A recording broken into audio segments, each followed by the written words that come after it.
Seorang supir truk menceritakan dirinya ditodong pistol oleh penumpang mobil bersirine di jalan tol. Peristiwa itu juga ia videokan hingga viral di media sosial. Video yang memperlihatkan aksi tersebut diunggah ke Instagram oleh akun Romansa Supir Truk.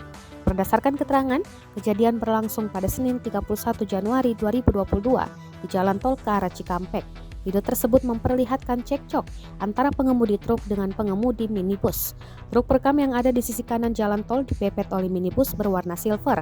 Berdasarkan pengakuan pengunggah video, mobil tersebut banting setir ke kanan sehingga menabrak spion kiri truk. Kemudian terlihat pada rekaman kalau Avanza putih kembali menyalip truk sambil menyalakan sirine. Selain itu, pengemudi Avanza juga terlihat mengacungkan tongkat kepada supir truk. Menanggapi kejadian seperti ini, Direktur Penegak Hukum Korlantas Polri Brigjen Pol Aan Sohanan mengatakan dirinya mengapresiasi masyarakat yang berani mengambil gambar seperti pada video tersebut. Selain itu, mengenai masyarakat yang melakukan aksi koboi, Aan sangat prihatin akan orang yang mudah emosi dan terprovokasi.